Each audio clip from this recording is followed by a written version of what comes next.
ओ काली ओराली धाई धाई के को माया लाउनु र मनलाई नरौ मायालु ओ काली ओराली धाई धाई के को माया लाउनु र मनलाई नरौ मायालु राम राम राम गयो बनैमा मिर्गा झर्यो स्याउली बनैमा राम राम राम गयो बनैमा मिर्गा झर्यो स्याउली बनैमा शाबास खायो पर खसीले घाँस ल यतिकैमा हाम्रो सिर्जना सिटुकोने एउटा दोकानमै जाने छ गइसक्यो तपाईले भन्नु ल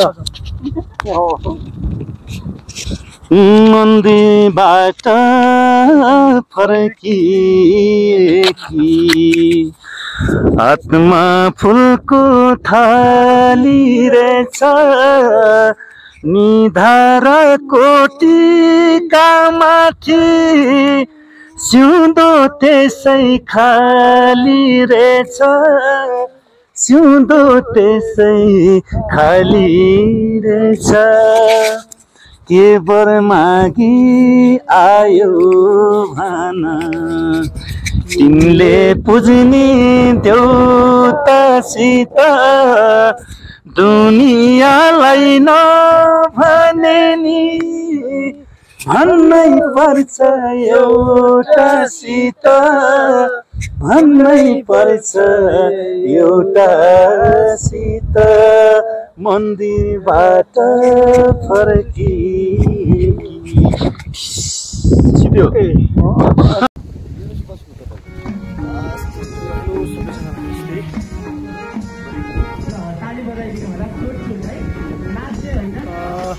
हिमालको थोरै तल चौरमा पुग्न लागेका छौँ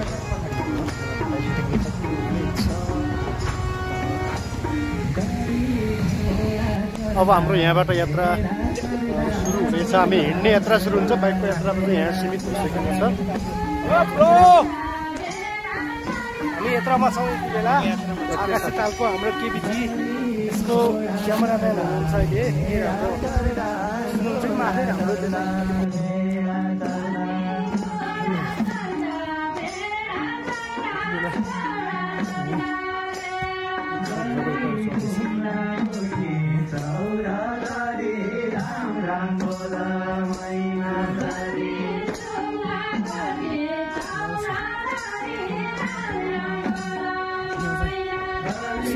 कालो हो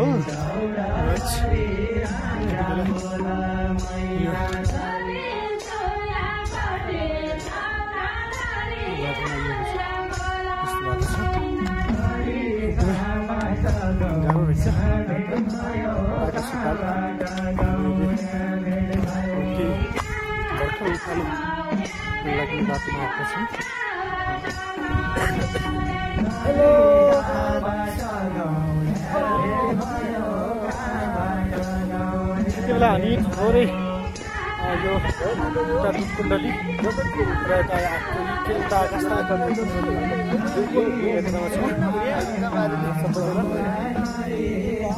पहाडमा घुम्नु रहेको छ हामी आइसकेका छौँ हाम्रो केही टोली अब बिस्तारै आउँदैछ हाम्रो पारी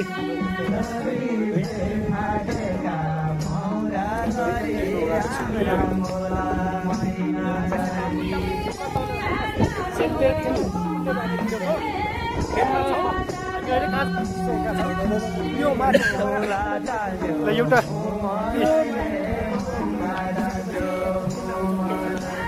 यो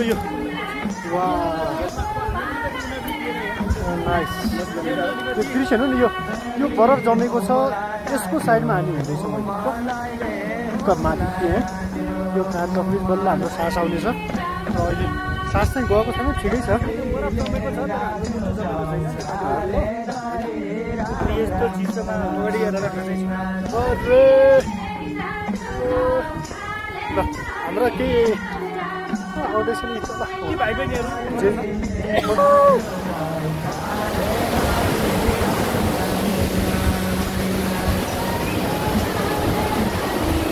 चाहिँ यस्तो छ हेर्नु।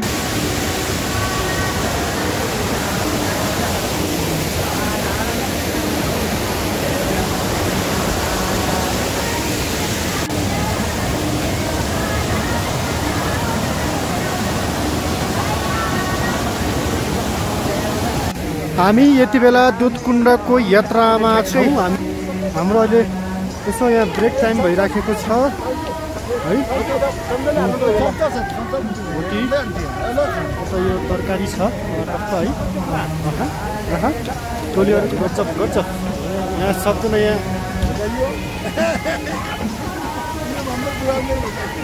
ल ल ल रोटी तरकारी ल। हाम्रो यहाँ टोलीको सबैभन्दा ज्येष्ठ नागरिक हुनु 51 वर्ष अहिले, जहाँ कि यहाँ आउनु कठिन छ, तर उहाँलाई खासै कठिन भएन होला जस्तो छ। प्रशासन प्रमुख जो हुनुहुन्छ कुचो गाउँपालिकाको, अनि हाम्रो उता हाकिम साहब हुनुहुन्छ, त्यस्तै हाम्रो 1 नम्बर वडा अध्यक्षज्यू हुनुहुन्छ, उता हाम्रो दाइ हुनुहुन्छ, छौँ धेरैजना।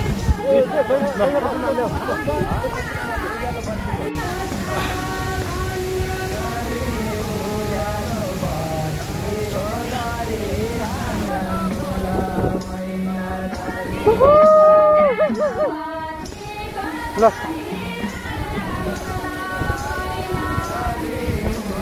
उहाँ चाहिँ गीत गाउनुहुन्छ। ल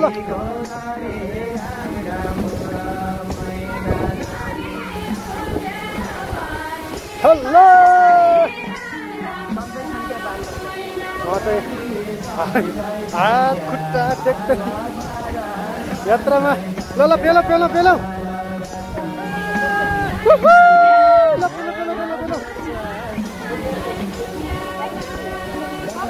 फाइन। ल तल टोलीहरू यसरी आउँदैछन् यहाँ, हात खुट्टा टक्राको यत्र। ल ओके ल हात खुट्टा सबै टेकेर जसरी पुग्नुपर्छ भन्ने उहाँको त्यो सोच छ। अनि हामी चाहिँ अब ओके ल सबै हार मान्नु भएन, हार नमानौ, टक्क लाएर हिँडिहालौँ है त। ल हार नमानौ, म चाहिँ कुदिदिन्छु है त यहाँ अलि।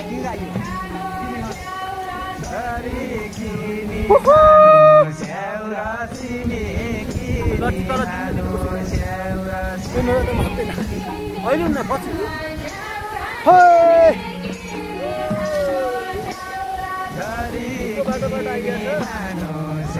उहाँहरू तल यसरी आउँदै हुनुहुन्छ। ए कति बसी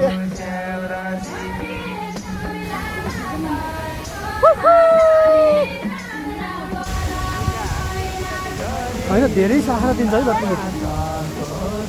ल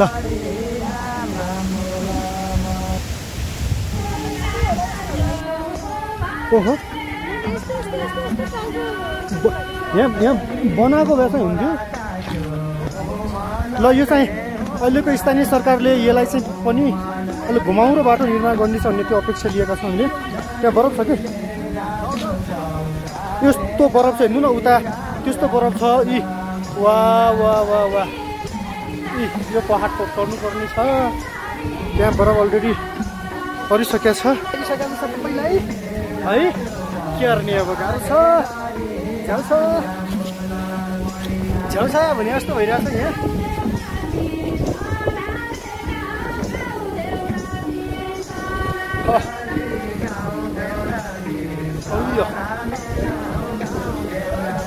उहाँको जुत्ता एकदमै चिप्लिरहेको अवस्था छ। छ झरना त्यो भनेको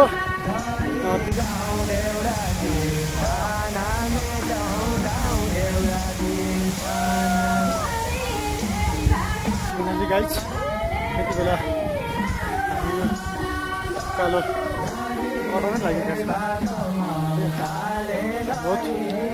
बहुत खान लागेको छ उकालो।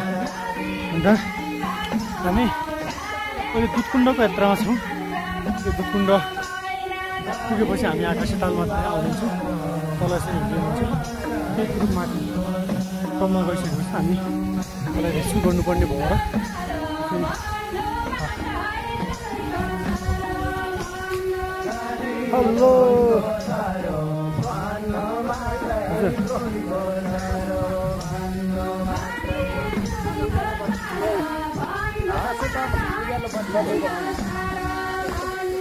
अब हामी दुधकुण्ड ताल पुग्न लागिसकेका छौँ ल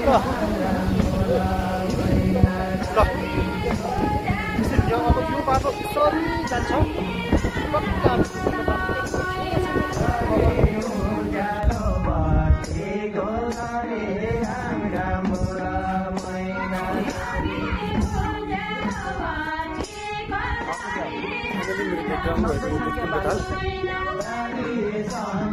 ताल सकेर घुमेर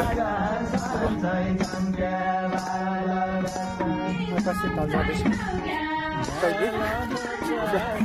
हामीले हाम्रो प्लानिङ चाहिँ आज एकै दिनमा दुईटै ताल घुम्ने प्लान गरेका थियौँ तर पनि अहिले हामी दुधकुण्ड घुमिसकेका छौँ घुमिसके लगत्तै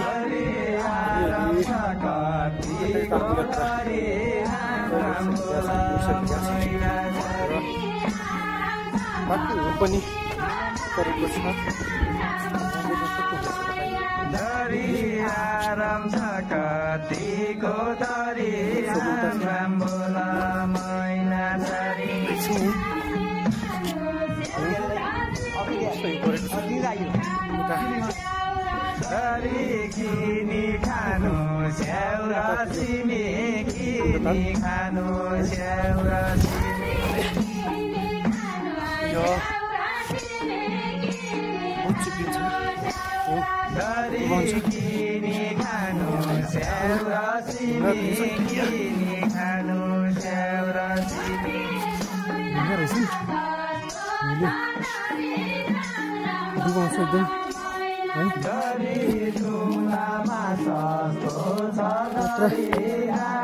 जस्तो छैन झन्डै